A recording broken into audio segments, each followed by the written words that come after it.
nós estamos voltando, dando continuidade à aula passada, tratando sobre divisões regionais do Brasil, onde nós trabalhamos alguns tipos de divisão, né? A divisão oficial do Brasil realizada pelo IBGE e paramos na divisão geoeconômica do nosso país, que é o mapa que está na tela agora,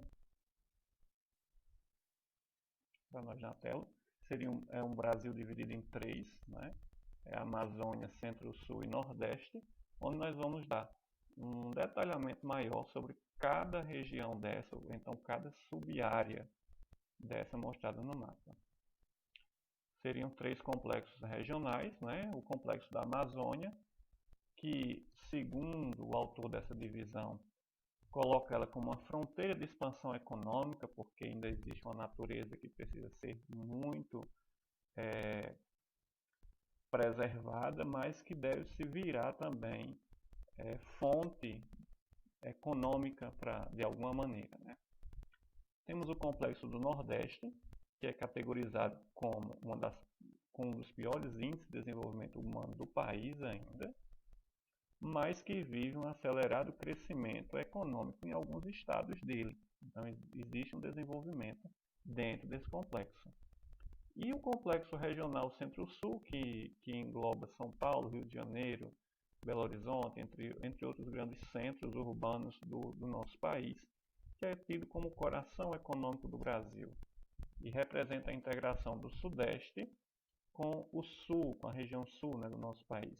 Possui também vários problemas sociais, né, frutos desse grande processo de industrialização, fruto de uma urbanização bastante desenvolvida, então traz como consequência problemas como a violência, problemas ambientais e sociais, como a falta de moradia.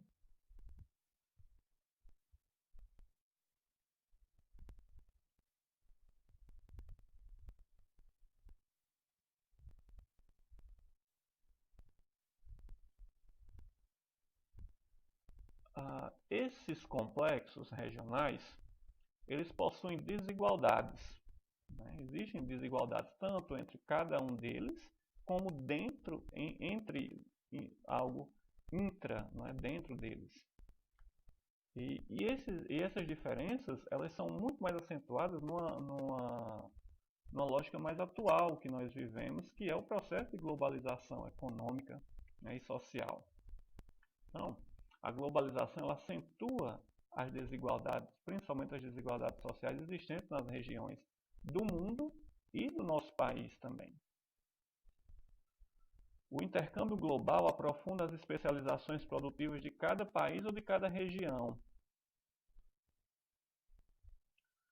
O Centro-Sul, né, dentre os três, o Centro-Sul ele beneficiou-se ainda mais do que os outros com a especialização produtiva, ou seja, como ele tem mais poder de produção e tem uma indústria mais diversificada, ele se beneficia mais do que as outras regiões e ganha muito com isso, ficando conhecido como região desenvolvida.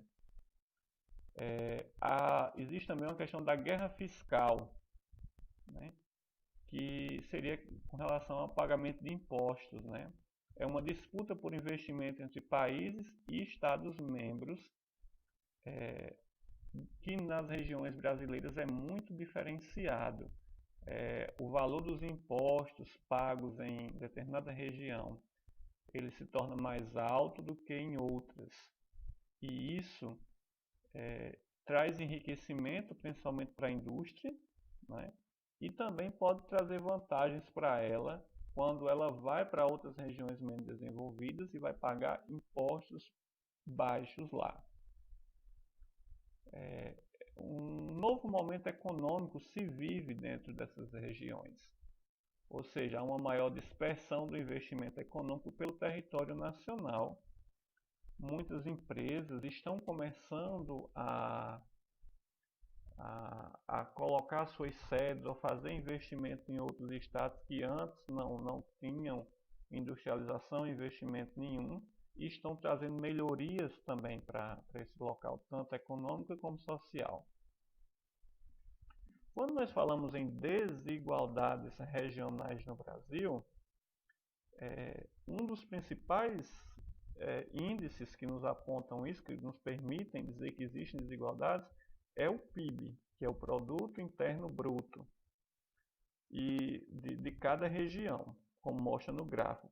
Como nós conseguimos fazer a leitura, a região sudeste, ela apresenta, isso é para 2 anos, né? Aqui ainda mais esses números eles vêm se repetindo de lá para cá. A região sudeste ela se destaca em relação às demais como o maior PIB, ou seja, que produz mais riquezas a nível nacional, ficando o sul em segundo, o nordeste em terceiro, o norte em último lugar e o centro-oeste em quarto aqui. E em cima disso, o grande desafio para melhorar isso tudo é superar as diferenças socioeconômicas entre os complexos regionais brasileiros, torná-los mais igualitários.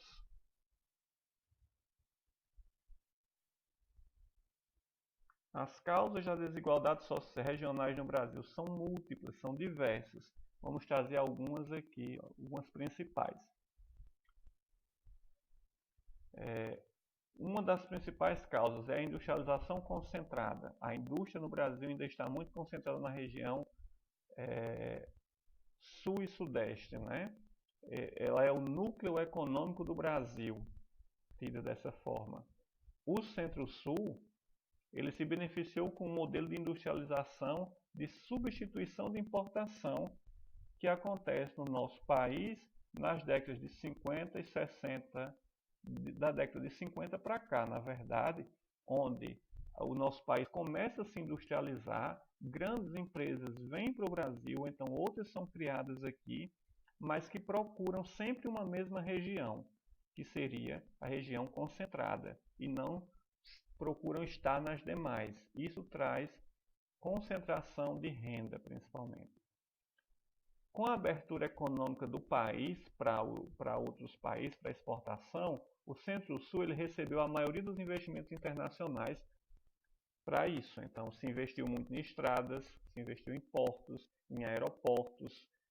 Criou-se uma estrutura muito boa nessa região, que ajuda ela a se desenvolver.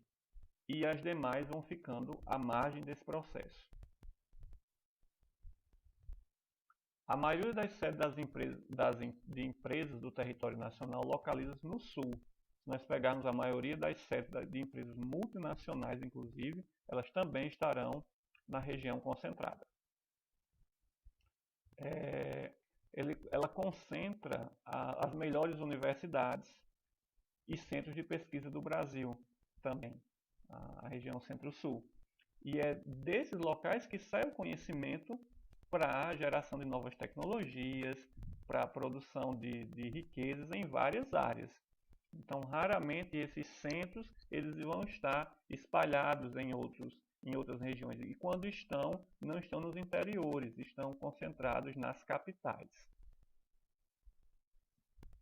Os incentivos fiscais para a industrialização na região Nordeste e na Amazônia beneficiaram empresários do Centro-Sul, que para levarem suas empresas, suas indústrias para essas regiões, pediram ao governo para pagar menos impostos.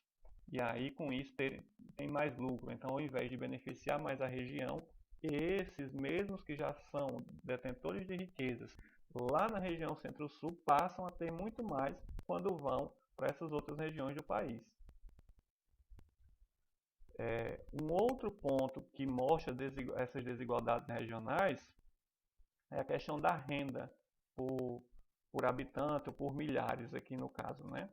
Que os gráficos eles vão mostrar a distribuição das pessoas de 10 anos ou mais de idade ocupadas nesse período aí. Então, embaixo vocês vão ver que você vai ter um valor de salário aqui embaixo, sem rendimento, pessoas sem rendimento, pessoas que ganham de 2 a 3 salários mínimos, o rosinha são as que ganham de 10 a 20 salários mínimos, Então nós vamos ver que essa quantidade de pessoas que têm essa renda superior vão estar nas regiões Sudeste, Sul e Centro-Oeste, esses valores de renda. As demais regiões vão estar numa faixa que um teto até um salário mínimo, como é colocado aqui no Nordeste, e de 1 a 2 salários mínimos, como também se apresenta essa faixa mais avermelhada nas demais regiões. Então nós vemos que a renda, o dinheiro também está concentrado nessa região Centro-Sul.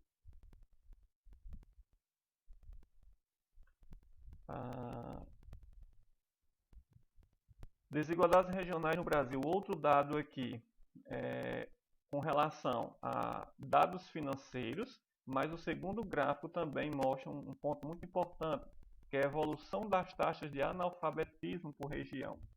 Quando nós vamos olhar, o maior em 2000 e 2010, as regiões com maior índice de analfabetismo vão ser a região norte e a região nordeste ainda. Então, falta investimento nesses setores para que elas se desenvolvam mais ainda. É necessário políticas públicas, que os governantes olhem para isso e busquem soluções. Então, esse índice também coloca ela numa situação de desigual em relação às outras. Esse outro gráfico mostra a taxa de analfabetismo funcional, que são aqueles que talvez conseguem bater o olho em algo escrito, ou então que só sabem escrever o próprio nome, mas não têm um poder de interpretação sobre algo que estão lendo ou escrevendo. Então o Nordeste ainda forma muitos analfabetos funcionais, aqueles que não conseguem progredir muito na educação, mas que têm uma noção mínima, mas que aquilo muitas vezes não serve muito. Então é necessário mais investimento na educação para que essa taxa diminua. A integração regional. Que esforços são necessários fazer para a superação das desigualdades regionais entre as regiões do Brasil? Então, o primeiro ponto mostra uma deseconomia de aglomeração. Nós precisamos tirar, dividir, levar essa indústria, principalmente esse setor de comércio, para as outras regiões e empregos, para que elas também se desenvolvam. Então, desaglomerar a região Centro-Sul desses itens e levar para as demais. A ação da Superintendência de Desenvolvimento Regionais. Cada região tem um órgão responsável pelo desenvolvimento deles. A região Nordeste, por exemplo, tem a Sudene, que trabalha nesse setor. Então, uma ação maior da Sudene. Novos fluxos de investimentos internacionais diretos espalhados pelo território nacional. Aplicar, não concentrar os investimentos também só no Sul e no Sudeste, mas tentar dividir esses investimentos por todo o território. Esforços governamentais para superar as desigualdades regionais, integrando mais elas. Surgimento de novos polos econômicos no Brasil, criação de novos polos tecnológicos, econômicos, educacionais, em outras regiões que não sejam apenas o Sul e o Sudeste, no Nordeste, no Norte. Como promover uma integração regional, então, dentro do nosso país? Principalmente pensando nos novos, o que já existe com relação a novos polos econômicos. Né? No Nordeste já existem alguns locais, mas não é que nada exista. Na Bahia existe um polo industrial. Não é? No estado de Pernambuco e Goiânia existe um polo têxtil, de produção de tecidos. O polo de agronegócio, que pega a região de Petrolina e Juazeiro do Norte. E um polo de frutas irrigadas, de desenvolvimento de frutas irrigadas na região de Açu, no estado do Rio Grande do Norte. E o Nordeste também tem a indústria do turismo, que é capaz de integrar mais os seus estados, já que é uma característica em comum a exploração dessas belezas naturais através do turismo.